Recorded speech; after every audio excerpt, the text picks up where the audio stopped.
সোনা মেয়ে, আমার লক্ষ্মী মেয়ে, তুই ছাড়া আমার আর কেউ নেই রে, সত্যি রে, কেউ নেই।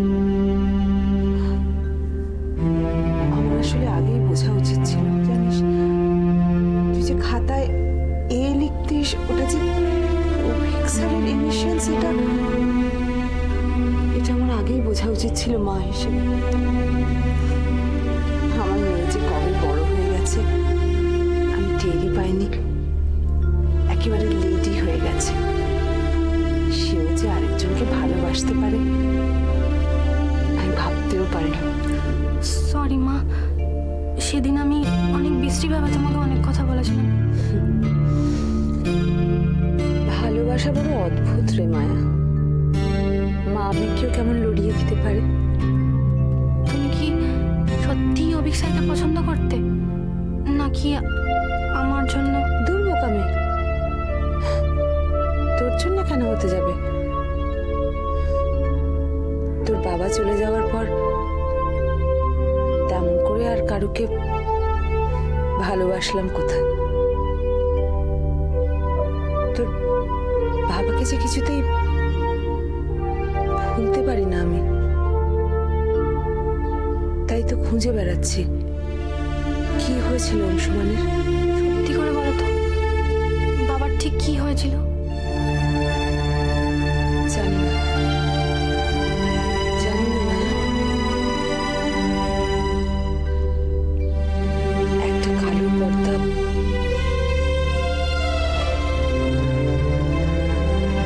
সবকিছু রঙিন করে আছে, কিছু দেখা যাচ্ছে না। ও, মহারানী এখন শুয়ে? বাহ, খুব ভালো। বুড়ি শাশুড়ি ওদিকে খাচ্ছে খাটু, তোমার শুধু দুবেলা সময় মতো গিলতে পারলেই হলো।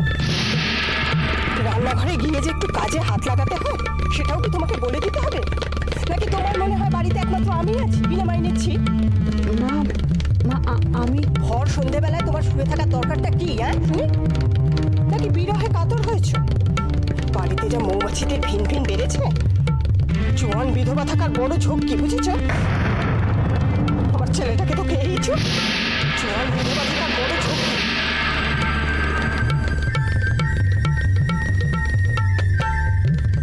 আমি আমার স্বামীর নামে প্রতিজ্ঞা করে বলছি, যারা আজ আমাকে বিধবা করে দিয়েছে, যাদের জন্য আমার সিঁথির সিঁদুর মুছে গেছে, তাদের আমি খুঁজে বার করবই। তার জন্য যদি আমাকে আগুনের ওপর দিয়ে হাঁটতে হয় আমি হাঁটবো। আরে তোমায় ভুলবো নাকি বন্ধু? হ্যাঁ, তুমি তো আমার বাড়ির লোক। আরে হ্যাঁ হ্যাঁ, আমার কোম্পানির ইন্টেরিয়রে যত কাজ সব তুমি পাবে যদুরাম। চলে এসো, আমার অফিসের দরজা সবসময় তোমার জন্য খোলা।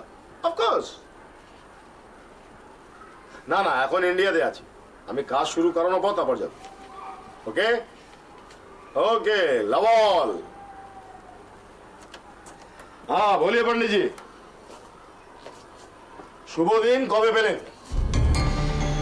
जी আগামী মাসে মাঝামাঝি 12 আর 18 কোনটা চান? এটা তাড়াতাড়ি কর। 12টা ভালো হবে? হ্যাঁ বেশ, 12 রাখুন। আপনি সকাল সকাল স্পটে চলে আসবেন, হোমযজ্ঞ শুরু হয়ে যাবে। ঠিক আছে, আসুন তাহলে। আসছি। তাড়াতাড়ি চলে আসবেন কিন্তু। কিসের জন্য স্যার? কেন?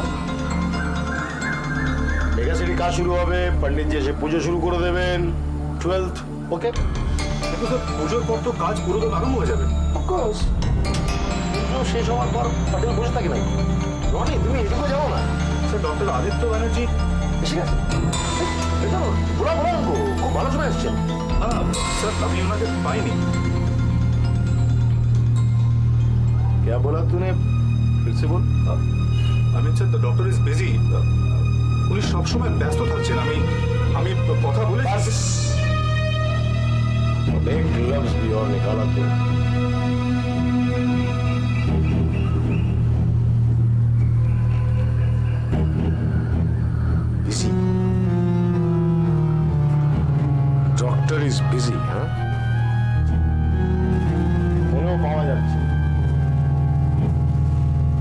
সবসময় বিজি। যতই বিজি ডক্টর হোক, যত বড়ই ডক্টর হোক, তার প্র্যাকটিস বন্ধ করার ক্ষমতা এই পাটেল রাখে।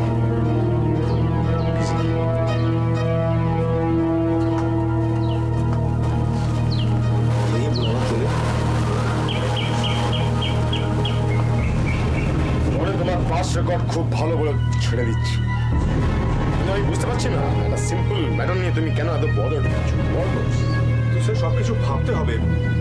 এত বড় একজন ডাক্তারের কিছু করার আগে আমাদের ভাবতে হবে স্যার। আমি তারপর আপনার একটা ইমেজেরও ব্যাপার আছে।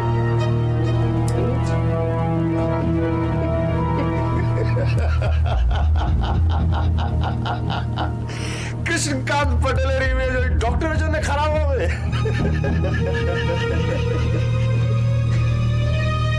নাম্বার স্যার, ডক্টরের মোবাইল নাম্বার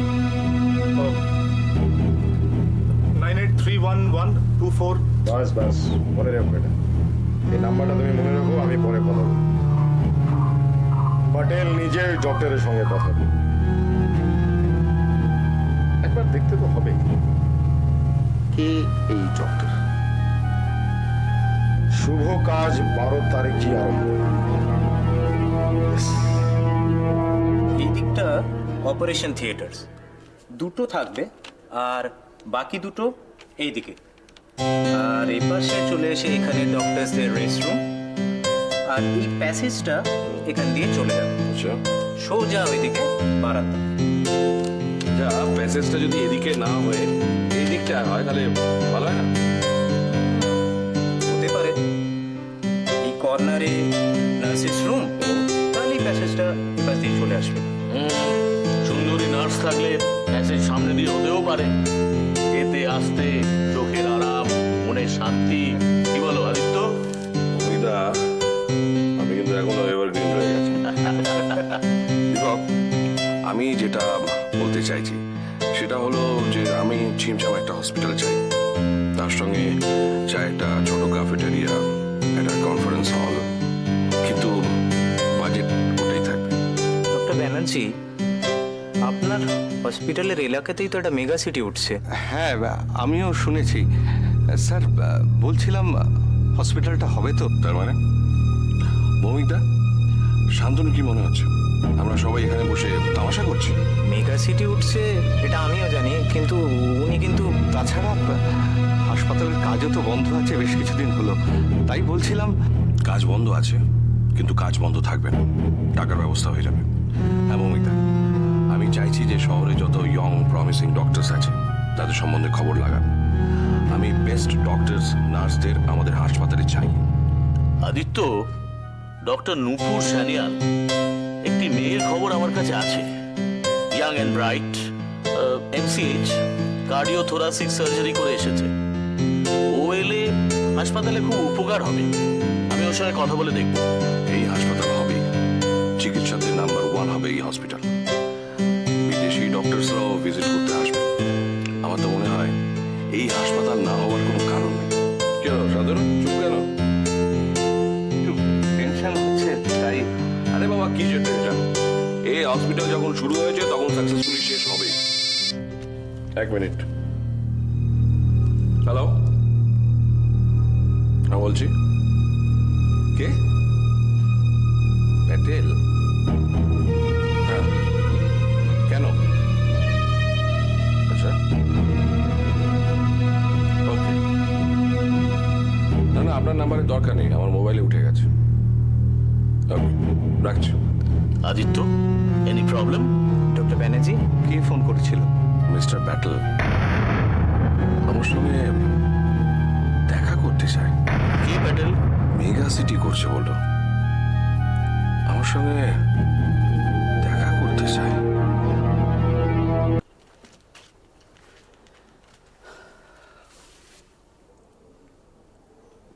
সমস্ত কিছু এত তাড়াতাড়ি ঘটে গেল যে আলাদা করে তোমার সাথে কথা বলার সুযোগই পাচ্ছি না। বৌদি, কিছু বললি?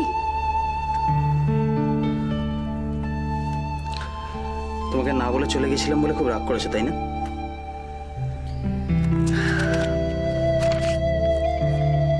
না বললে মিথ্যে কথা বলা হবে। তবে আগের থেকে অভিমান হয়েছিল বেশি। তবে এখন আমি বুঝে গেছি আমার জায়গাটা কোথায়। কি তোর দাদার কাছে, কি তোর কাছে। প্লিজ বৌদি, তুই ছিলি, তোর সঙ্গে কতগুলো মনের কথা বলে খুব হালকা লাগতো, কিন্তু আমি ঠিক বুঝতে পারিনি আমার লিমিট কতটুকু। আসলে কি জানিস তো,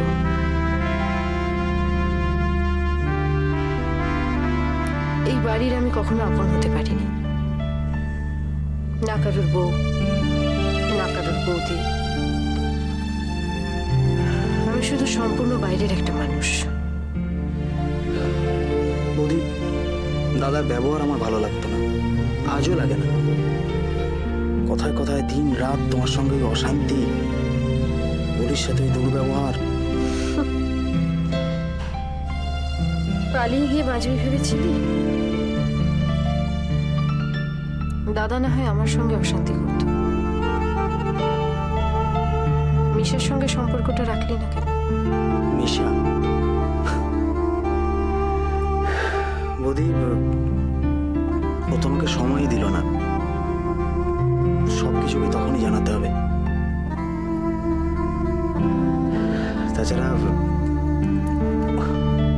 ও তো এখন কৌশিকের খুব ভালো বন্ধু। কৌশিকের বন্ধু? কৌশিক এখন ওর দেখাশোনা করে। এই কারণে আমার কোনোদিনও মিশাকে পছন্দ হয়নি।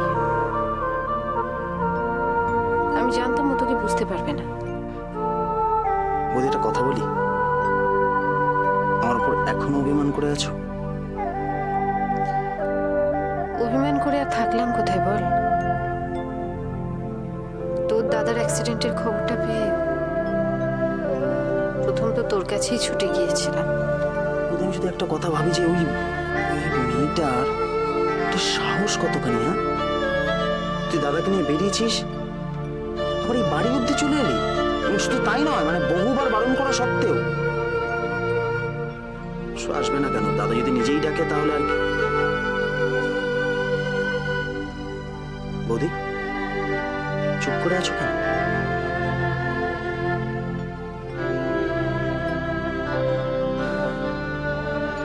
জানো বৌদি,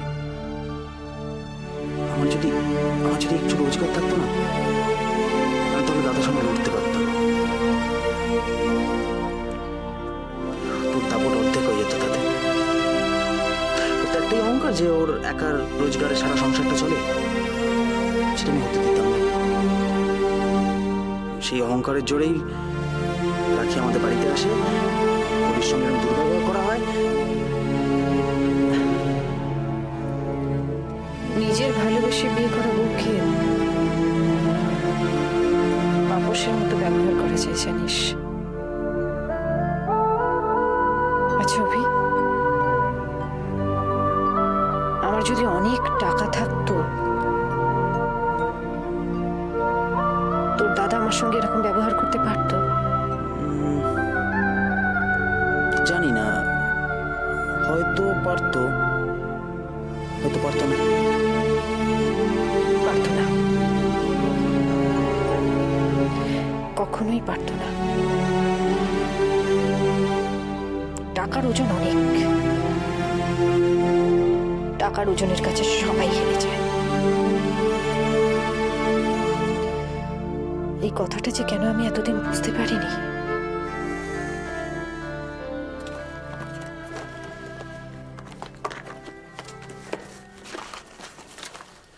মা, ও মা, আমার অঙ্ক বইটা দেখেছো? ও মা, কি হয়েছে রে? ষাঁড়ের মতো চেঁচাচ্ছিস কেন? কি হয়েছে? আমার অঙ্ক বইটা দেখেছো মা? ওই গাইড বুকটা যেটা অভিক স্যার আমাকে দিয়েছিলেন। তোমার অভিক স্যার কি দিয়েছে সে কি তুমি আমায় দেখিয়েছো যে আমি জানবো? কি যে বলো না, তো রংটা বল। আরে মলাট দেওয়া, ভেতরে অভিক স্যারের নামও লেখা আছে। সর আমি দেখি। অভিক স্যারের নামটাই তুই দেখবি না সত্যি সত্যি পড়াশোনা করবি বলতো? হ্যাঁ, না আমি অঙ্ক করব।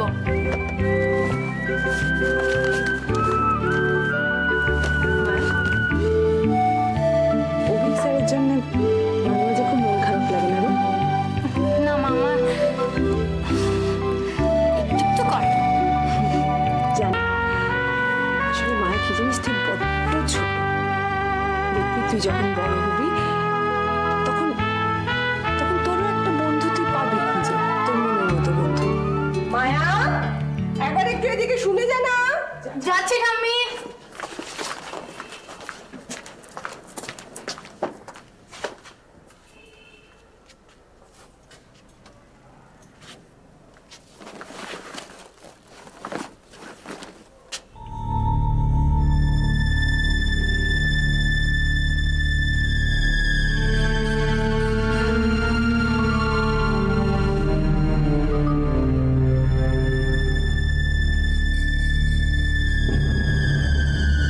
পাসপোর্টস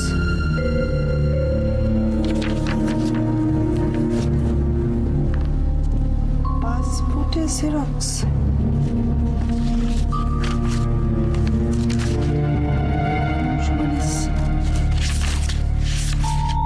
অনেক পাসপোর্ট।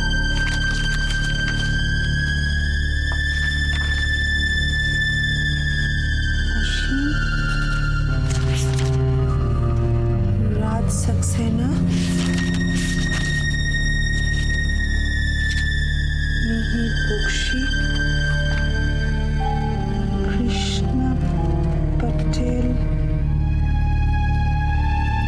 कृष्णा पटेल। বৌমা শোনো, হ্যাঁ, কি হলো? না কিছু হয়নি, ওই বইটা খুঁজে পাচ্ছিলাম না, ওই মায়ার বইটা। শোনো আমি না ওই তরকারিটা বসিয়ে রেখে এসেছি, একটু দেখো, আমি স্নানে যাচ্ছি। হ্যাঁ ঠিক আছে, একটু কাজে হাত দাও মা, আমি একবারে খাটে